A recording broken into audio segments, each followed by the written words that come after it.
చిన్న విషయాల మీద ఎందుకు చంద్రబాబు నాయుడు గారు అంత తాపత్రయపడుతున్నాడో ఇంత వయసులో నాకు అర్థం కాల.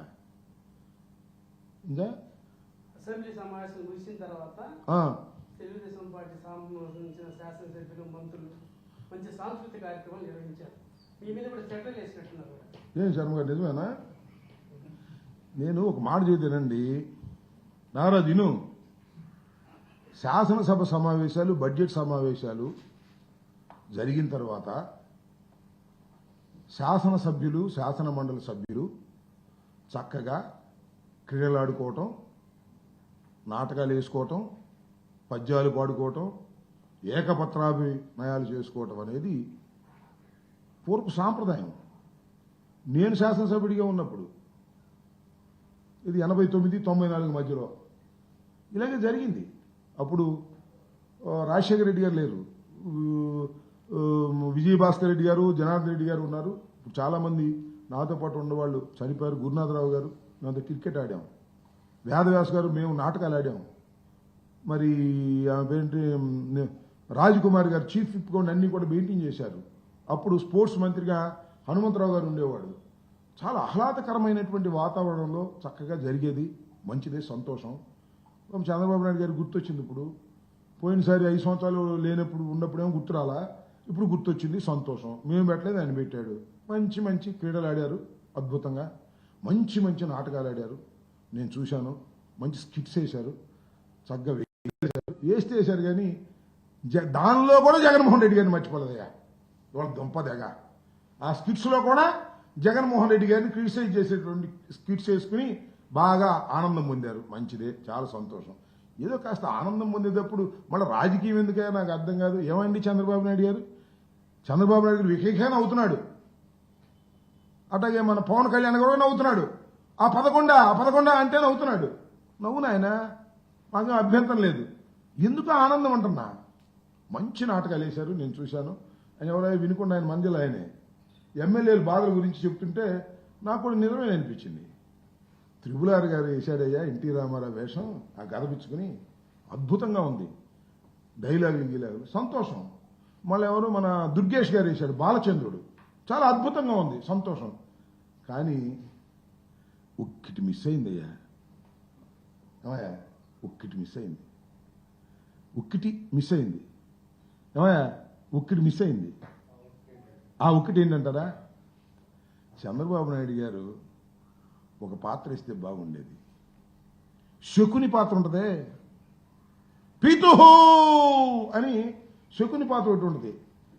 అసలు మీరు ఊహించండి, మన త్రిపులారు గారు దుర్యోధనుడి పాత్రకి ఎంత చక్కగా ఫిట్ అయ్యాడో, బాలచంద్రుడికి దుర్గేష్ ఎంత బ్రహ్మాండంగా ఫిట్ అయ్యాడో, శకుని పాత్ర వేస్తే మాత్రం చంద్రబాబు నాయుడు గారు బ్రహ్మాండంగా ఫిట్ అయిపోయాడు. అసలు అనుమానమే లేదు. నేను కోపంతో చెప్పటంలా, శకుని పాత్ర అంత గొప్పగా ఉంటుంది భారతంలో కదా, అద్భుతంగా ఉంటుంది. అలాంటి శకుని పాత్ర ఒక చంద్రబాబు నాయుడు గారు వేసి ఉండేట్టయితే అబ్బో ఇవాళ సందడిగా ఉండేది అనుకో. మమ్మల్ని తిట్టినందుకు ప్రతిఫలంగా ఉండేది.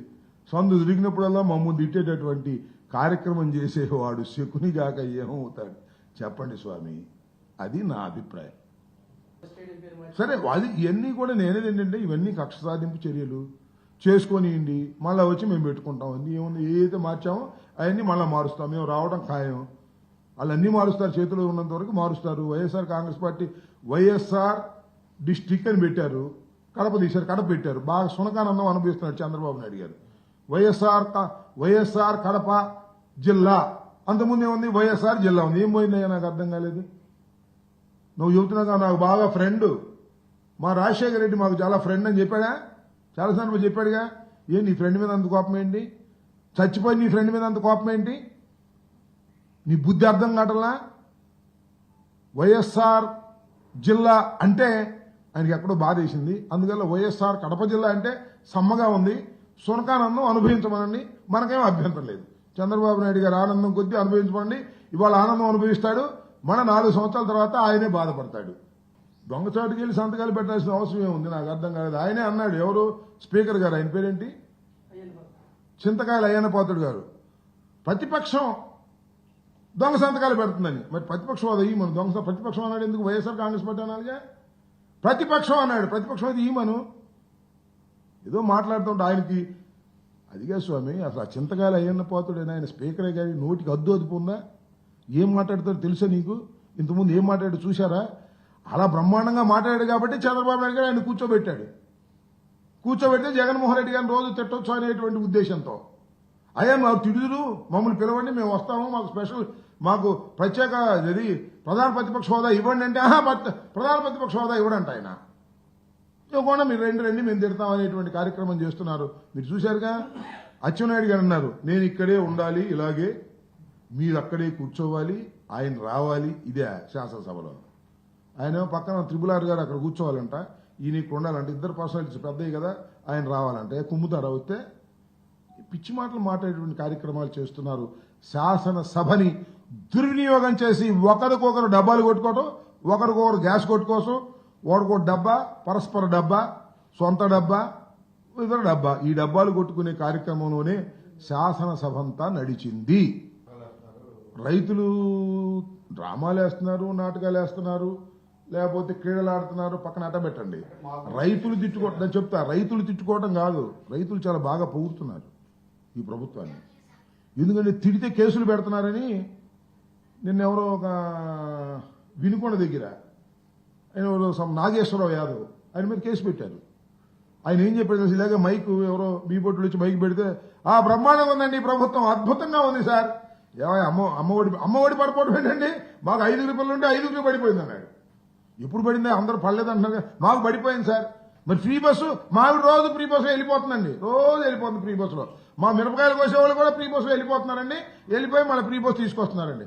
ఏమైనా మిరపకాయలు ఇద్దరు బాగుంది, బ్రహ్మాండంగా ఉందండి, 42,000 అమ్మానండి నేను కింటా అని మాకు చెప్పాడు. అంటే విమర్శిస్తుంటే కేసులు పెడుతున్నారని గ్యాస్ కొట్టడం మొదలెట్టారు. అద్భుతమైన ప్రభుత్వం ఇది, అమోఘమైన ప్రభుత్వం ఇది. చంద్రబాబు నాయుడు గారు ఇంకా 40 సంవత్సరాలు ముఖ్యమంత్రిగా ఉంటారు. ఏమైనా 40 సంవత్సరాలు ముఖ్యమంత్రిగా ఉండేదంటే ఆయనకు ఇప్పటికే 75 అంటే లేదండి. చంద్రబాబు నాయుడు గారు చాలా ఎక్కువ కాలం బతుకుతారండి. మొన్న చెప్పారు కదా మన దగ్గుబాటి వెంకటేశ్వరరావు గారు ఏదో కొత్తగా మెడిసిన్స్ వస్తున్నాయని, దానివల్ల ఆయన జీవితాంతం ముఖ్యమంత్రిగా ఉంటాడనేటువంటి ఒక ఎకిలిగా మాట్లాడేటటువంటి పరిస్థితికి ఈ ప్రభుత్వం దిగజారిపోయింది. ఏ కార్యక్రమాన్ని కూడా ఈ ప్రభుత్వం చేయటంలో విఫలమైపోయిందనే విషయాన్ని ఈ సందర్భంగా నేను చెప్పదలుచుకున్నాను. రైతులు గాని, విద్యార్థులు గాని, పామరులు గాని తిట్టని వాడంటూ లేదు. తిట్టడంలో కొత్త పద్ధతుల్లో తిట్టేటటువంటి కార్యక్రమం చేస్తున్నారనే విషయాన్ని గమనించండి. తిట్టిన ప్రతివాడిని తీసుకెళ్లడం, బొక్కలేయటం, బెదిరించడం ఇలా చేస్తున్నారు. వినుకొండలో ఇదే సంఘటన జరిగింది. ఈ సంఘటనకి వ్యతిరేకంగా వైఎస్ఆర్ కాంగ్రెస్ పార్టీ న్యాయవాదులు వెళ్లారు, ఆయన విదిలించుకు తీసుకొచ్చారని కూడా ఈ సందర్భంగా నేను చెప్పాలి.